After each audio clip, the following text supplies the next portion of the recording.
Good afternoon.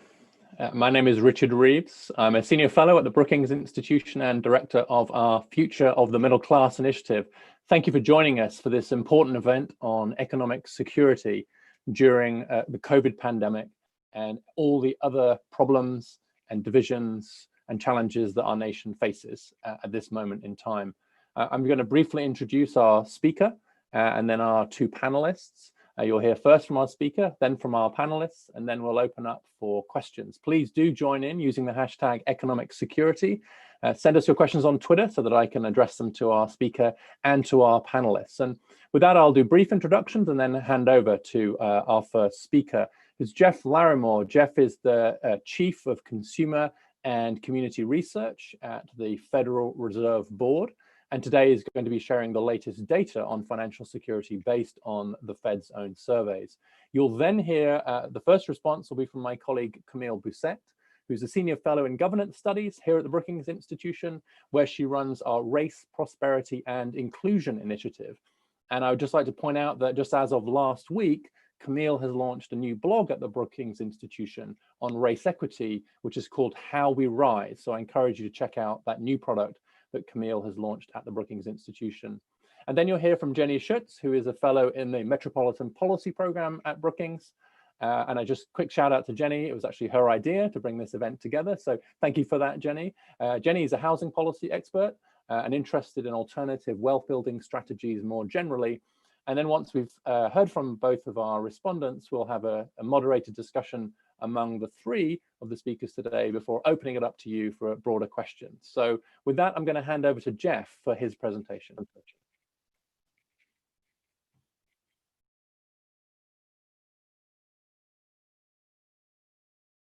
Thanks, Richard.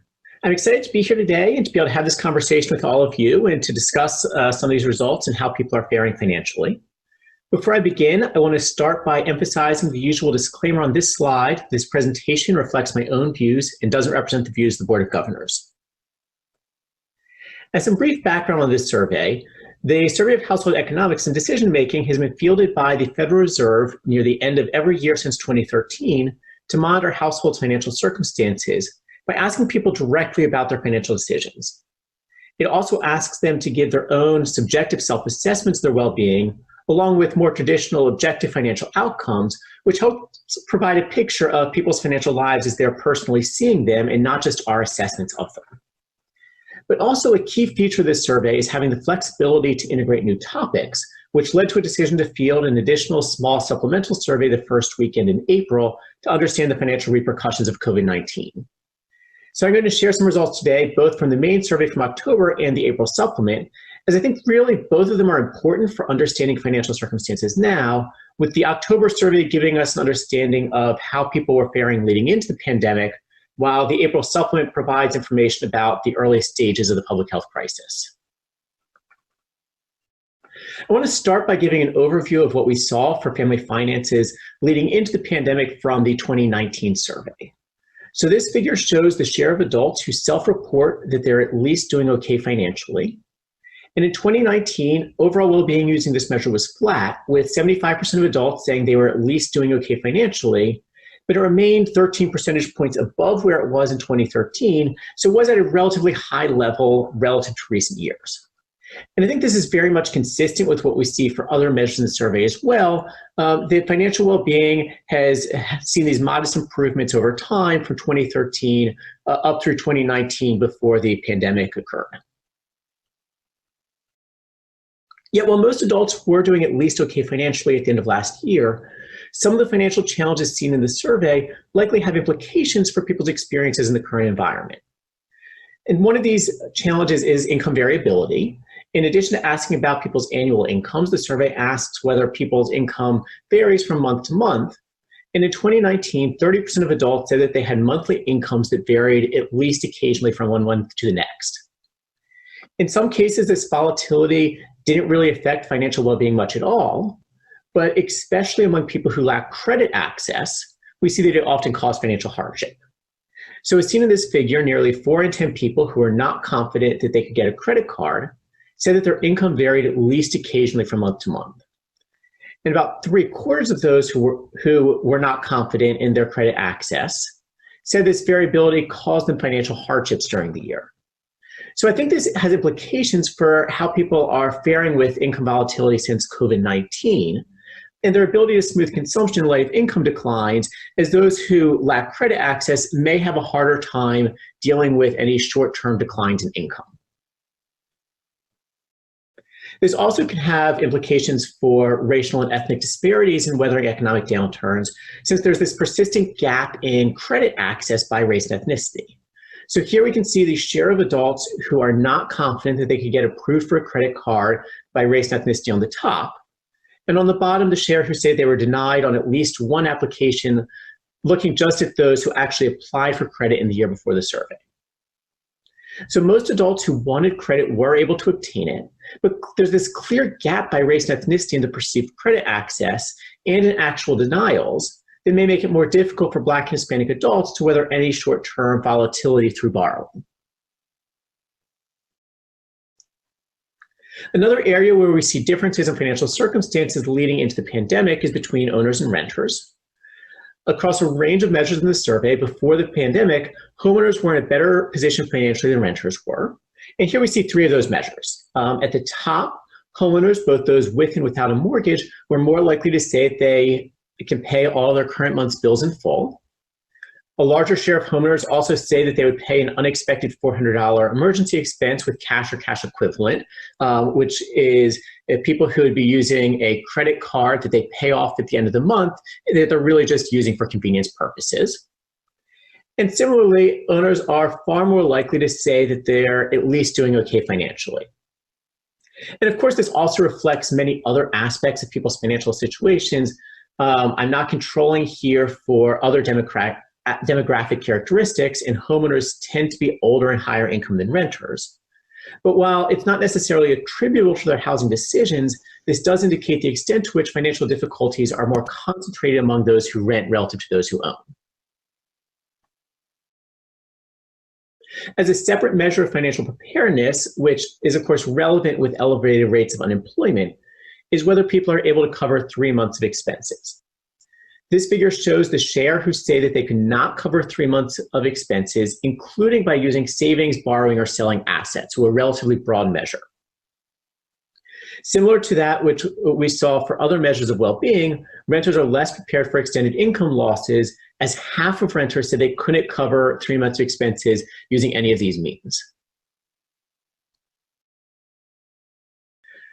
So with that context on financial situations from before the pandemic, and there's certainly a lot more in the survey as well that I can certainly talk about during the discussion, I now want to share some of the findings from early April on how people were faring relatively early in the public health crisis.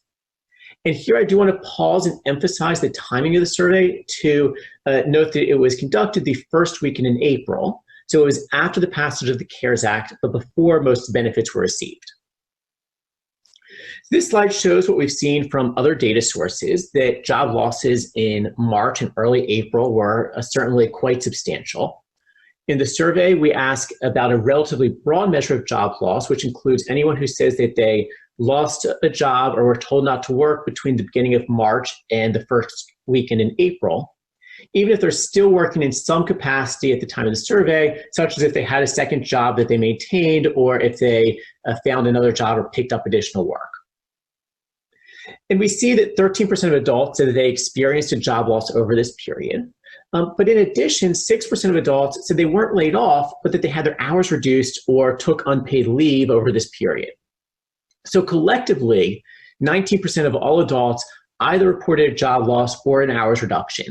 And I'm going to focus later on some of the financial outcomes for this group in particular, this 19% of people.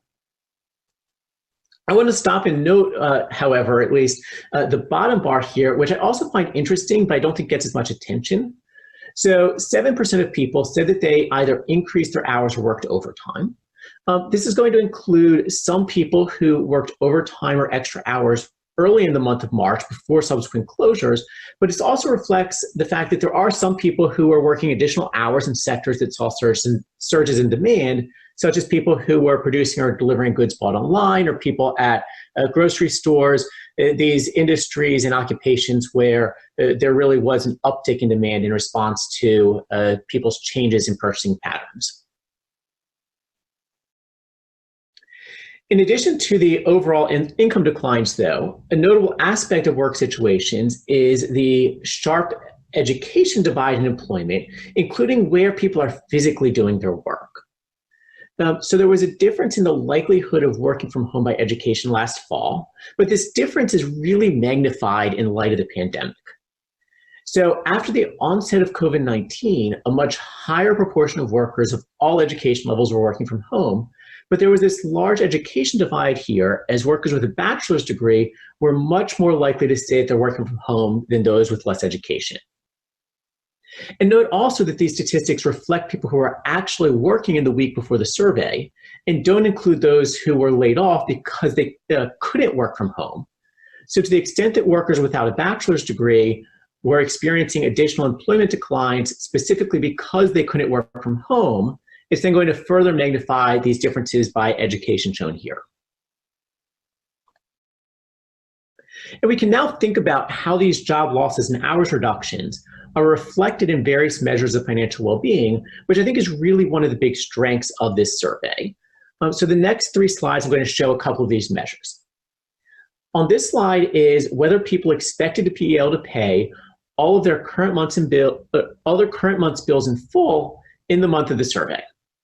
So in the fall, 16% of people were unable to pay all of their bills in full.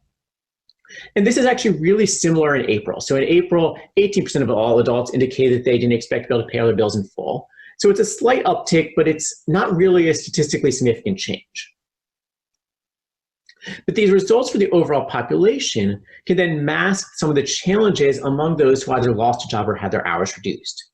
So for those who didn't have a change in their employment status, financial stability using this measure looks pretty similar to what it looked like in the fall. But among those who had these employment disruptions, the rate of financial challenge was much higher, as 35% said that they wouldn't be able to pay all their month's bills in full in April.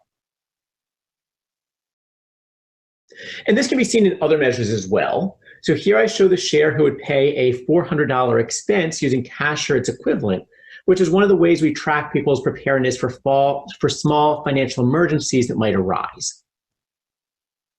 So noting that this does reflect how people would pay the $400 expense and not necessarily whether they actually could pay, we do see that those who lost a job are far less likely to say that they would pay this type of expense using cash or credit card paid off at the end of the month.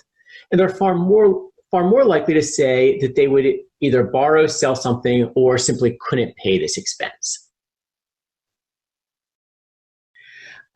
And turning now back, though, to the overall well-being measure that I started with, we can then see this very similar picture that a lot of the challenges really are concentrated among people who had these employment disruptions. So here I can turn back to the self-reported well-being measure that I started with the solid blue bars in this figure being the overall well-being results through 2019 that I showed on one of the initial slides. But I've added the April 2020 results on the right. And consistent with the findings for being able to pay bills, this spring we saw a modest decline in the share doing at least okay financially, which slipped back from 75% to 72%. But as seen in the dashed orange bar on the far right, which just looks at those who had a job loss or had their hours cut, this decline was really concentrated among people who had these employment disruptions. So about half of this group said they're doing at least okay, whereas the other half are showing greater financial struggles. And again, people who didn't experience these employment disruptions really looked very similar to what they looked like in the fall for this overall well-being measure. And so finally, I want to end by pulling this back to the education results for employment that I showed earlier, and this difference in people's ability to work from home and continue working by the level of education they have. So here I show the trends in the same self-reported well-being measure, but now split out by education over time. So those with more education consistently report higher rates of well-being, but improvements over time between those with and without degree were similar from 2013 through 2019, each rising by about 12 to 13 percentage points. However, this wasn't the case at the start of 2020. So in early 2020, after the onset of COVID-19, those with a bachelor's degree were equally as likely to say that they were doing okay as was the case last fall, but there was a 5 percentage point drop for those with less education. So I think this is really consistent with the idea that both the fact that people with less education have thinner financial buffers, as well as the higher rates of job loss and difficulty working from home during the pandemic for this group. And so I think this gives us a sense of how some of the observations from our survey and from elsewhere about the concentration of job losses can then translate into concentration of broader financial challenges at the start of the public health crisis. So I think this gives us an overview of some of the highlights from the survey and the way that I've been thinking about the results. Although there certainly is a lot more that's included in the survey that I'd be happy to discuss as well. But with that, I want to go ahead and turn it back to Richard, and I'm certainly looking forward to the discussion with all of you today. So thank you. Thanks, Jeff. Thank you for those fascinating results and the way that the crisis is touching Americans differently in terms of their finances, or leaving some untouched and deeply affecting others. So with that, I'm going to hand to Camille, who among other things is an expert on financial well-being from her previous roles as well as her current work on equity. So Camille, I'd love your reactions both in terms of the short and long-term implications of what you've heard. Yeah, absolutely. Jeff, I want to say that was an excellent presentation. I always look forward to looking at the SHED data. And I really find this particular couple of iterations, sort of pre-April and then the April piece, to be an important real-time view of the way in which the unfolding COVID-19 economic recession is being experienced at the household level. So I think it's a great peek into that, and obviously an early peek into that.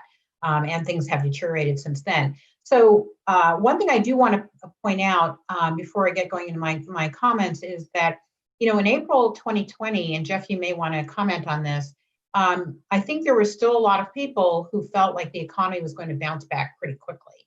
And, subsequent to that, we now know that that's not the case. And so I think some of the way people think they were doing was probably predicated on the sense that, disruptions would be short term. Do you have any insights into that, Jeff? Yeah, I mean, I think that's absolutely right. This survey really is a snapshot into people's experiences in early April at the very start of this public health crisis. And I mean, we also looked at this, right, for example, at people's expectations for reemployment. And at the time, of people who said they had a job loss, something like 90% said they expected to go back to the same employer. So it was a really high share. And you're right. I think that one of the big questions in all of this is it's not a 2-week crisis. It's I believe we're now middle of June, so several months later. And it is this question of how long is it going to take before we're back to a more normal situation, certainly. Yeah, great, thank you. So I wanted to just touch on three points. The first is that one of the things that I think is really highlighted by this data, both the pre-COVID and the post-COVID data, is the financial fragility of those with less than a bachelor's degree. And obviously that has been exacerbated by the COVID-19 pandemic, but there are a number of measures there, one of which, Jeff, you had mentioned, which is income volatility, and that and the coincidence with gaps in credit access, to me, speak volumes about the fragility of this particular set of people. So these are folks who really, in some ways, they may have been more employed than they were in 2013. They may have experienced better employment, but the sense of fragility is still pretty high, I think, for those folks. And I think that comes through pretty clearly in a number of measures. So that's number one. Number two is this enduring chasm between Blacks and whites' financial well-being. And it's obviously something we've been talking about a lot as a nation. But what I was struck by here is the range of indicators that demonstrated the depth and dimensions of that wealth gap and have implications for the room for maneuver to weather the current economic recession. And as we know, in the prior economic recession, Blacks ended up doing much worse than whites on average. In navigating that recession, home ownership dropped significantly, and I'm sure that Jenny will comment on that. But also, it took Blacks a lot longer to get moving after the recession formally ended.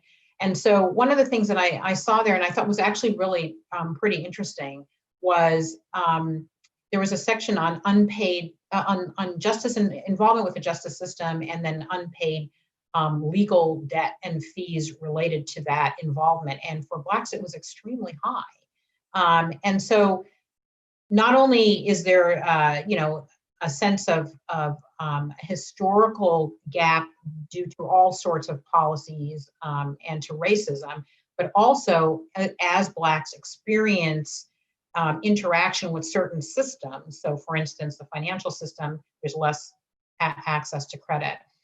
With the legal system, there's debt that builds up. And so in every sort of facet, you see this gap and this kind of fragility really played out. And that to me demonstrates that we have a long way to go in a solution, because it's sort of, that gap has permeated basically every part of a Black person's experience on average. And then we add to that, all the information we're getting right now on the COVID-19 recession.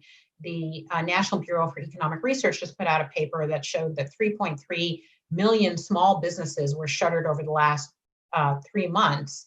And that was more than closed during the Great Recession. And most of these businesses, it turns out, are heavily minority-owned and immigrant-owned businesses, the ones that went under. So we also have some pressure there on the income side for small business owners. And then, of course, the Fed chair has repeatedly highlighted the impact of the economic recession on communities of color. So that picture looks really quite troubling, I would say. And I think speaks to a need for comprehensive and far-reaching policies and income supports in general. And then the last thing I'll say before I turn things over to Jenny is, when we see a big drop-off in employment and in security and financial well-being that we're seeing due to the COVID-19 crisis, and there's a lot of uncertainty about when COVID-19 will become less of a crisis. I think it becomes really important for us to think about, what does it mean to be middle class in a situation like this, when so many people are really under a lot of stress. And I know, Jeff, this is not something that the Shed focuses on, but it is something that I think we should add to the picture, which is the amount of hunger that Americans are experiencing as a result of the COVID-19 pandemic. And so when you think about all the people who are lining up at food banks, and many of them would have considered themselves middle class 4 months ago, I think when we think about policies and how we how we are going to deal with a lot of the stress and the economic recession more generally, we also have to think about the fact that the notion of the middle class might really have been changed. And so just something for us to think about as we move forward. I'm going to stop my comments there and turn things over to Jenny. Thanks, Camille. I just wanted to interject with one question, Jenny, which I think you will get to, you may well get to in your remarks, but I also want to underline this point about fragility. And the Future of the Middle Class initiative, we're interested in the quality of life for the middle class and mobility up into the middle class. But as Camille's just pointed out, there is this sense of fragility and the risk of downward mobility that people might face as well. And something like the pandemic could expose their differential risk of downward mobility as a result of that. One of the questions we've already had in advance from Chris Jackson at the Overland Park Chamber of Commerce, Jenny, was the housing market outlook. He's saying that so far it hasn't collapsed, but is that just because the government's put enough money into it? And what do we think that the outlook for the housing market is going to be more generally, both for renters and owners? So you may well be covering that anyway, but I thought it was a good time to interject that. I'll hand over to you, Jenny. Great. Yeah, I think Camille very nicely summed up that one of the big takeaways is just that even for people who looked like they were doing okay, sort of at the end of this very long expansion, there was a lot of fragility. There was a lot of vulnerability that a strong labor market sort of papered over, but that once we got into this crisis, you start to see the cracks. And obviously, I was looking very closely at the breakouts that Jeff showed us, the difference between owners and renters. You know, owners and renters are different from one another in lots of ways. Homeowners tend to be older. They tend to have more assets and higher income, even outside of homeownership. One of the big differences between them actually is race. The median white household in the US owns their home. The median Black household rents their home. The median Latino household rents their home. So there are all of these layers based on top of that. But you know, it's very clear that there were a lot of people who could just barely cover their expenses when they had a steady job and a steady income. Once they start not just losing their jobs, but just having hours cut back. So getting to Jeff's point about having income variability over time, once they start losing any of their income, they really can't cover their payments in full. You know, I thought that graph that showed that half of renters can't pay for 3 months' expenses. Well, we're 3 months into a pandemic. If you were a renter and you could just barely cover things when you were getting paid and then you lost your job for 3 months, you know, how many people can actually float all of their bills over that period of time? You know, we have been watching, those of us in the real estate sector have been watching markets to see what's going to happen. And it's actually kind of astonishing that rental markets have held up as well as they have. The National Multifamily Housing Council has this rent payment tracker that shows, even through, I think, this week, 90% of renters in professionally managed buildings have been able to make a partial or full rent payment. You know, that seems really unlikely considering the job losses, but what it's really showing us is that the income replacement the federal government has provided so far has worked. Congress gave out stimulus checks. We had the top up to unemployment insurance. And that is the reason that people have been able to stay current on their rent. That's the reason that we haven't yet seen massive numbers of evictions. But it also suggests that when Congress pulls back on that funding, an awful lot of households are on the edge of a cliff and they are going to fall over very quickly. So I think the sort of policy lesson at this point is stimulus works, income support to household works. And as long as it's working, we should keep doing it until the labor market really recovers. Great, thanks, Jenny. Jeff, I'm going to come back to you to pick up any responses, but there's two things in particular I'd like your further reflections on. One is the race gap that both Jenny and Camille have highlighted. And in some extent, the pandemic's just acted like an X-ray, just revealing, exposing these fractures that were there before, and then to some extent kind of reinforcing them.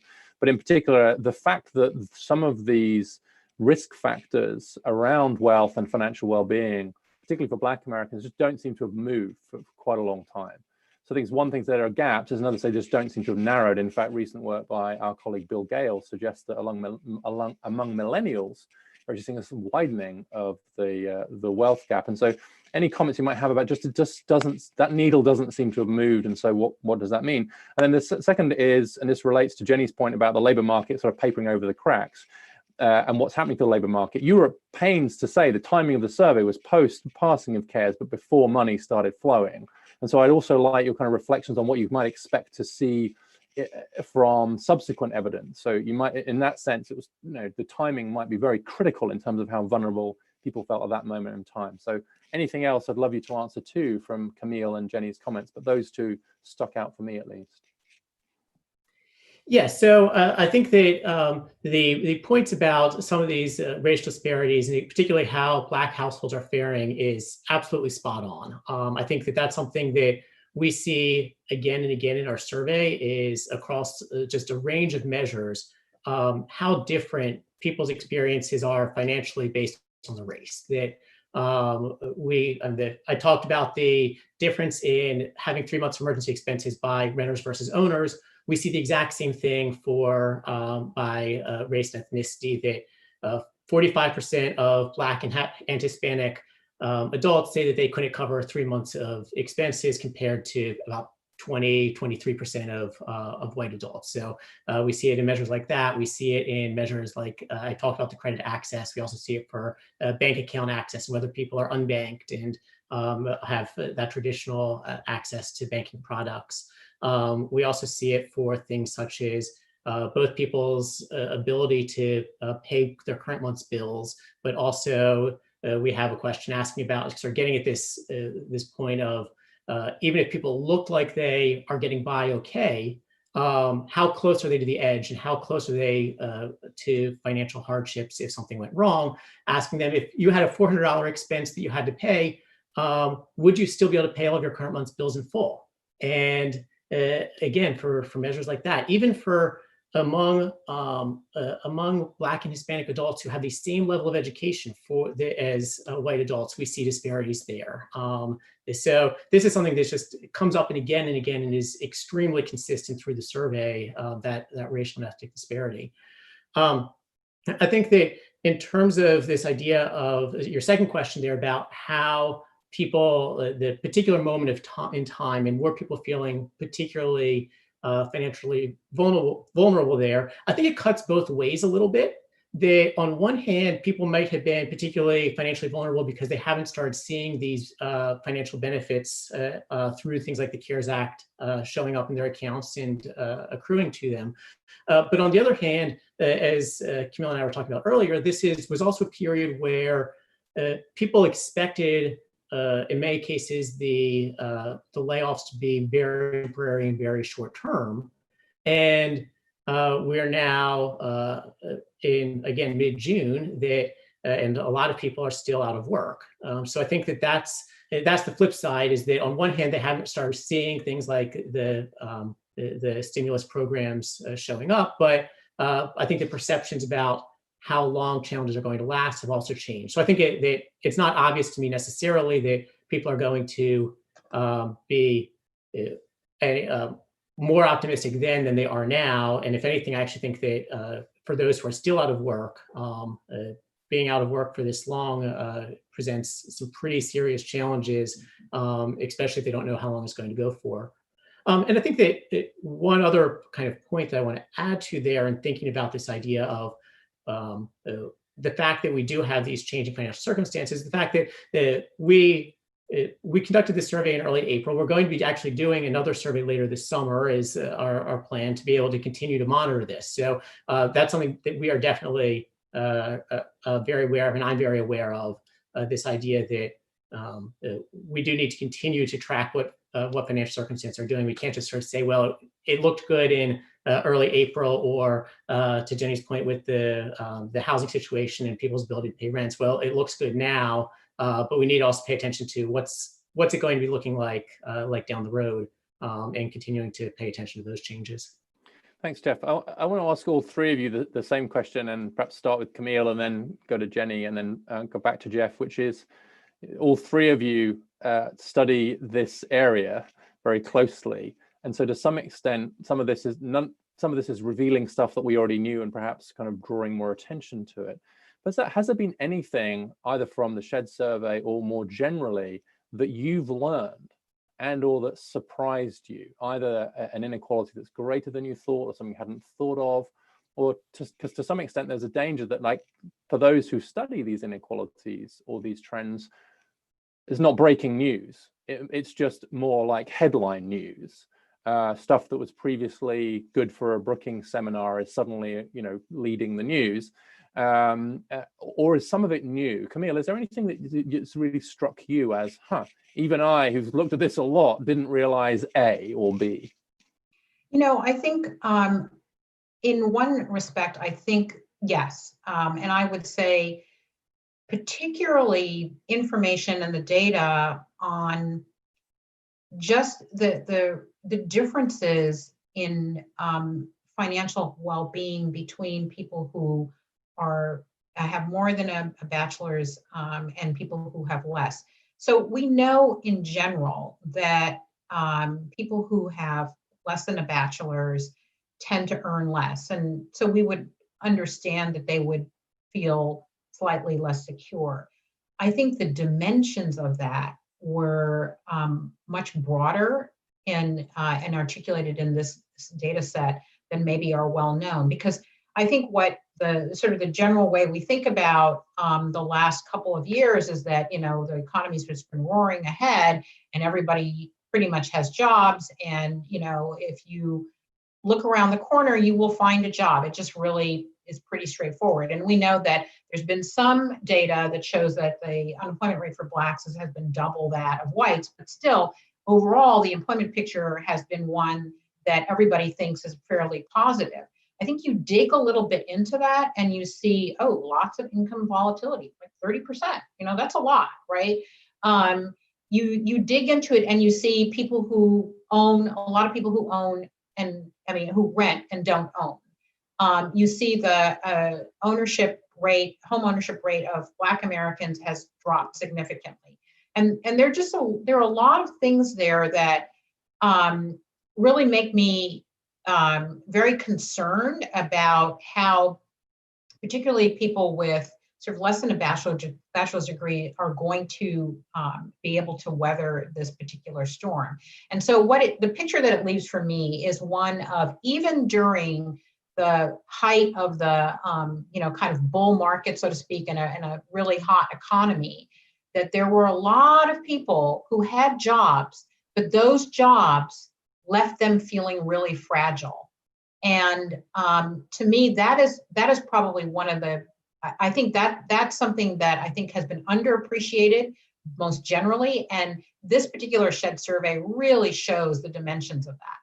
Yeah, it's right. When you see the fragility, when you put pressure on something, when you know, and we've just seen this massive pressure test essentially, which shows it up. But also, I'm really struck by your comment about education. I mean, one of my reflections is that we knew that there are these inequalities by education, by race, by tenure, by geography, and we knew that they went together. I think that the tightness with which those things cluster together has become even more apparent, right? So the clustering of the dimensions of advantage and disadvantage, which we knew was there, is just something maybe partly because the remote working aspect, the labor market aspect, the geography aspect. It's almost as if every single dimension is being affected, and therefore the extent to which we see multi-dimensional disadvantage and multi-dimensional advantage. You know, there are some of us who feel like they're almost on every distribution, we're kind of on the lucky end of it, but there's a heck of a lot of distributions overlapping there, right?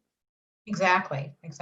Yeah, that's great. Thank you. Jenny, anything that you've learned from all of this as someone that pores over these data all the time, or did you know all this already? You just not all of it. I think there are two things that have jumped out at me.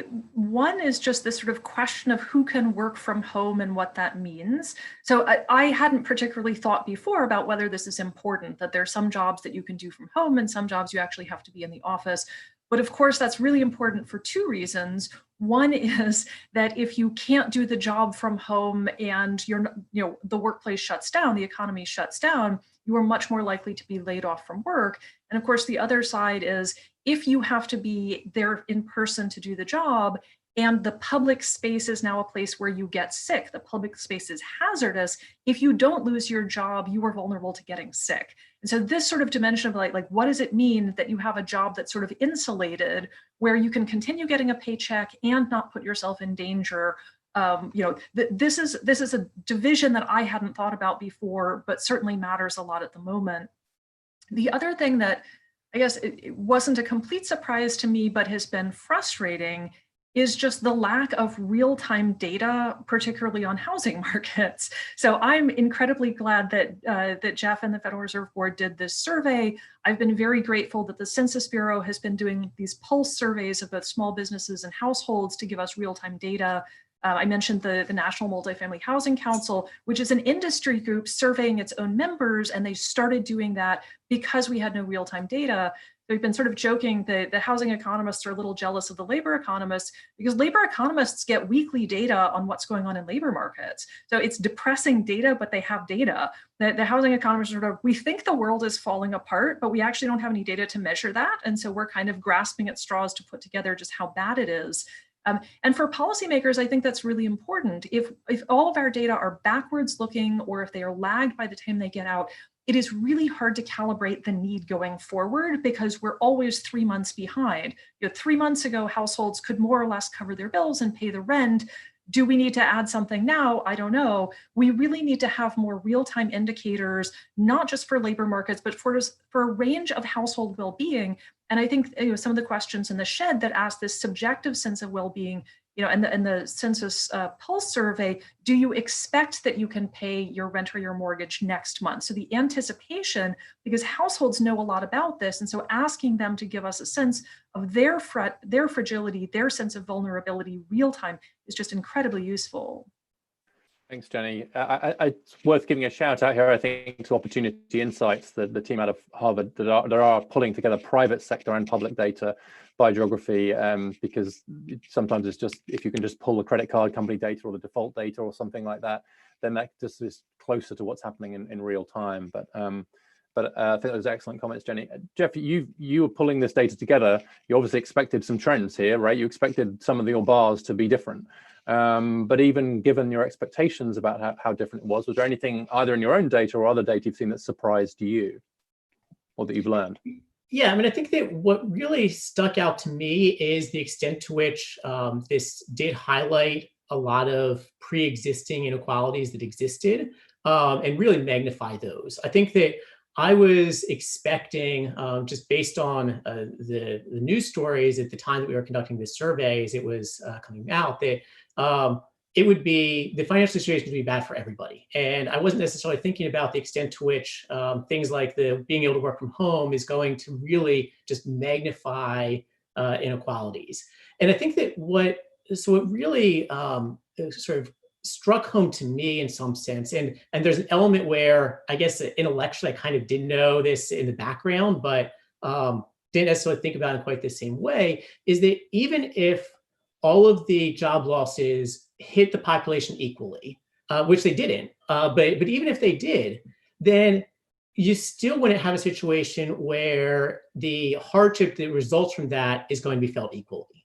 That people's financial situations leading into the pandemic, and I mean, what we know from sort of years of disparities that have existed, really then does sort of exacerbate these challenges. So I think that to me, when I was thinking about what is notable about this survey and why is it something that isn't just what we already knew and it existed, but now is larger news, is we haven't really had this sort of a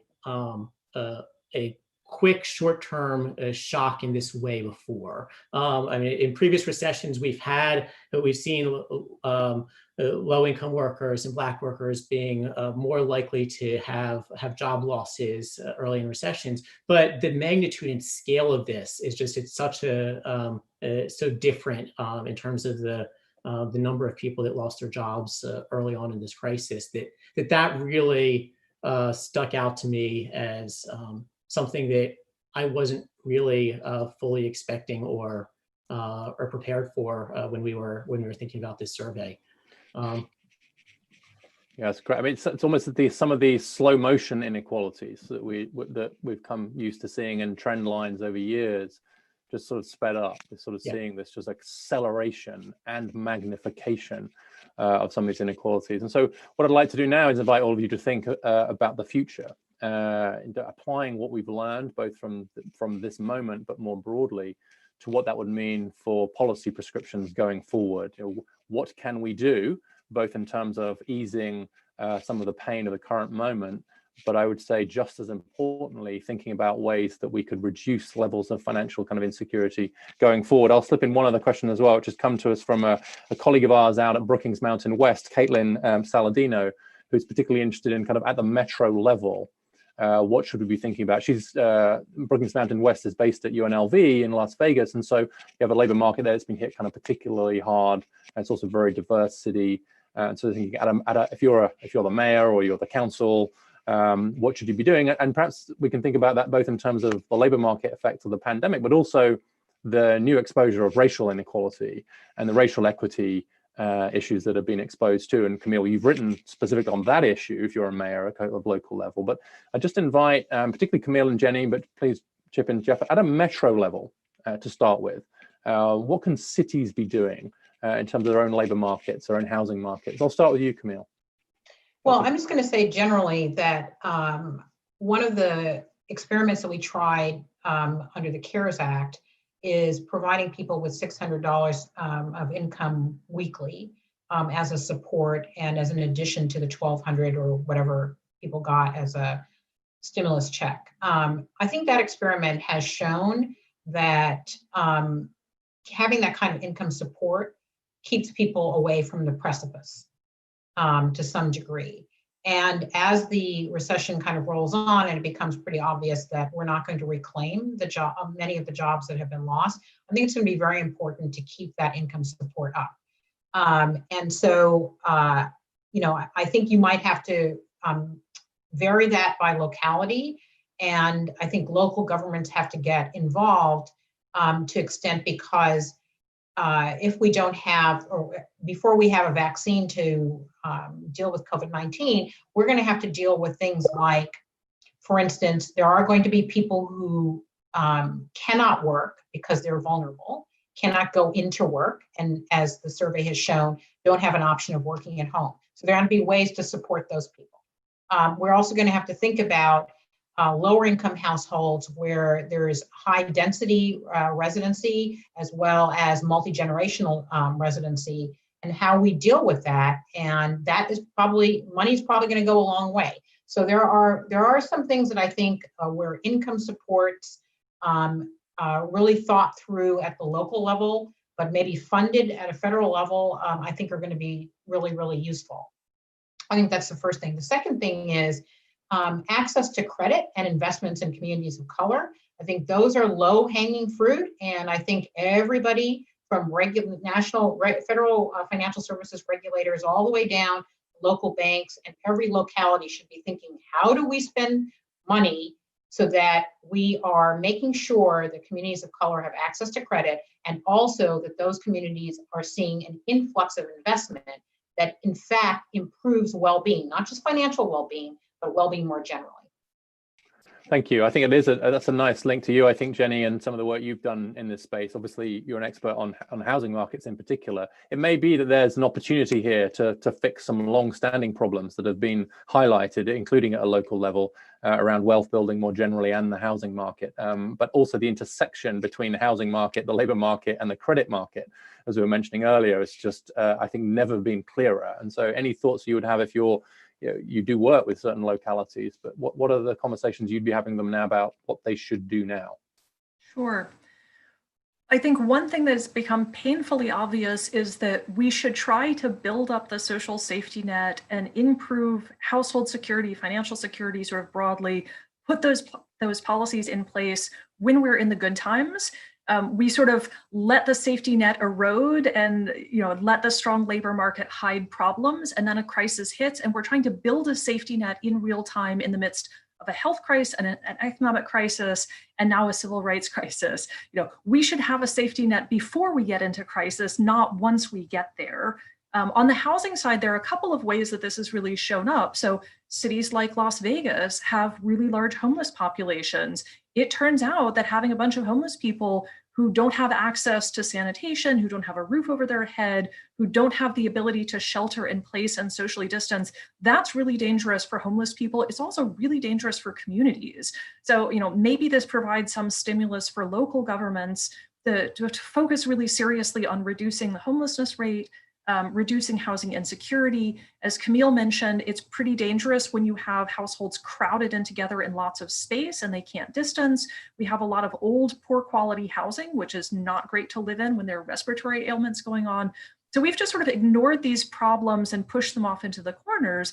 And I hope that at least this is going to provide a little bit of impetus. I think Camille has a really good point that most of the funding for this is going to have to come from the federal government. In part because local governments and state governments are really feeling a budget pinch right now. Their revenue sources are way down. Things like sales taxes have taken an enormous hit. The demands on public services from local governments have gone way up at the same time. The federal government is the only one that can print money, and so it needs to be sending out checks not only to households, but to local governments to help them deal with these sort of fundamental insecurities and lack of safety net policies. local governments are going to wind up implementing a lot of this on the ground. And so they should be thinking about, if they get some more resources, what can they do, not just to tide people over the next 3 months and 6 months, but how do you start addressing these fundamental insecurities, put people onto a path for better jobs so that more people are going to have options in the future? How do you start putting in place the public health infrastructure to take care of this? Because almost certainly this won't be our last pandemic. How do you fix some of the housing insecurities, access to credit? I will say one of the things that was a little unexpected to me about the credit access, we're starting to see more households who are trying to pay their rent with a credit card, which isn't normally a great idea given that you pay high interest rates on it, but it's a whole lot better than getting evicted right now. But households who don't have a credit card can't pay their rent on it, which means they really don't have something to fall back on. In the longer run, we have to come up with a better way for households to build wealth, in particular to build liquid wealth that they can tap into when they need to tide themselves over. Relying on people to buy a house and build equity over 30 years doesn't necessarily help you for sort of 3 to 6 months of needing to tap into some liquid resources, some savings account, and we really just don't have a plan for that. And that's been particularly true, of course, for Black Americans and Americans of color more generally, which is the promise of the equity and wealth you can build through the housing market. It's always the sort of promise that will come later. And so a recession hits and the wealth is lost again. So those alternatives, I think, are important. In fact, I think it might even Las Vegas, one of the most striking images of the pandemic was of the homeless people with 6 feet lines showing to be 6 feet apart. And so again, it's kind of exposed some of those existing inequalities in the housing market more generally. Jeff, I'm going to invite you to think a bit about some of the implications of your own work. I realize that you're somewhat constrained in your ability to talk about policy, but we could just pretend it's just us, forget about the hundreds of people watching, and just imagine it's just the 4 of us, just chatting quietly. So I'd encourage you to throw caution to the winds and make some policy. Well, certainly, as you mentioned, I certainly can't get ahead of the Federal Reserve and don't want to be accused by them of trying to make policy. But I mean, I think that what this does highlight is some of the places where policymakers can be certainly looking at issues and where people actually have financial security and where they don't. And so one of the things that does stand out to me a little bit in thinking about some of these results from the survey is the length of time that it took for people to be building the financial resources that they had, and as limited as they were for some people. That when we first started the survey back in 2013, for our question on how you would pay the $400 emergency, we saw that half of people at that point said that they would borrow, sell something, or couldn't pay this expense. And only half would be paying basically using cash. And it was only in 2019 that it was up to 63%. So you had this continued growth over the course of the expansion. My expectation to some extent is that if people are building that or drawing down those savings now, what's that then going to do to their ability to handle whatever comes next if they're having to deplete those resources right now? And I think another sort of area that stands out from the survey that might be of some relevance is thinking about people's retirement savings and who has retirement savings and who doesn't, which feels in some sense very far off. But if people are then, that's a potential source that people are able to turn to be able to weather short-term shocks. And they then, but if people then are turning to these retirement savings, I mean, I think it's like 35-40% of people say that they feel like they're not on track with their retirement savings already. If they're then using that as the resource to be able to weather short-term challenges now, is that going to then push people even farther behind? So I think I'm certainly not going to make any recommendations about what policymakers should actually be doing, but I think that there is a lot in the survey that people who are able to think more deeply about policy are able to potentially turn to as they're thinking about what some of these trade-offs actually look like. We'll have a chat. We'll have a little chat afterwards, maybe. I'm sorry, that was very unfair of me. We have a few minutes left, and just a couple of questions that I think will help me to shape another round. This will probably be particularly aimed at Jenny and Camille, because it specifically is about kind of policy and addressing the race gap in wealth building and wealth more generally. One of the questions we've had is, whether or not the race gap that has been referred to already, whether that still holds when you add kind of controls for education, etc. And the answer is yes. That's a partial explanation, but we see a strong race gap even with those covariates kind of added in. And a couple more questions about race too. And so obviously the issue of the very different position in terms of white households and black households in particular that we've referred to a number of times now already is getting more attention perhaps now than it has done for some time. We're seeing HR 40, which is the annually presented bill to create a commission to study reparations for Black Americans, getting a lot more attention than before. We're seeing the work of people like Sandy Darity, Derek Hamilton on baby bonds getting much more attention, etc. And so I just wanted to invite Jenny and Camille to just reflect on whether you think that some of the approaches to wealth building, some of which I've mentioned, but there'll be others as well, whether or not we need a specific, either a race-specific or race-conscious element to those wealth building strategies, as well as the broader based approach that we'll have given the inequities that have been highlighted in recent months. So I'll come to you first, Jenny, if you don't mind, and then come to you, Camille. And I will say that Rashawn Ray and Andre Perry, two of our colleagues, have written recently on the issue of reparations, and I encourage people to kind of check that out. But I don't want to make this narrowly about reparations, Jenny, but it's just more broadly that the case for race-conscious or race-specific wealth-building strategies more generally. Yeah, I would say that we still have a lot of pretty overt racial barriers. So obviously in the housing world, one of the big impediments to low-income renters moving into high-opportunity neighborhoods, places with good schools and access to jobs, are the policies that local governments have put into place on exclusionary zoning. So if you make it impossible to build apartments in a high-opportunity neighborhood, then renters don't have access to all of the resources there, which means that low-income families with kids can't get their kids into the best school systems because they can't afford to live in those school systems. They can't afford the housing there. That's not explicitly racial zoning, but it has very disproportionate effects by race. And so, getting rid of a lot of the exclusionary zoning would disproportionately help Black and Latino families who are renters. It's also just hard to ignore that kids who are born into a family that has some resources, that has assets, have a leg up at every stage in their life. Their parents can use the money to help them do tutorials and summer programs and enrichment programs, help them pay for college, help pay the down payment on a house or to start a small business. So at every stage of your life, if your family has money, your family has wealth, you do better. Black households in particular don't have as much wealth because they have been systematically excluded from wealth building for generations.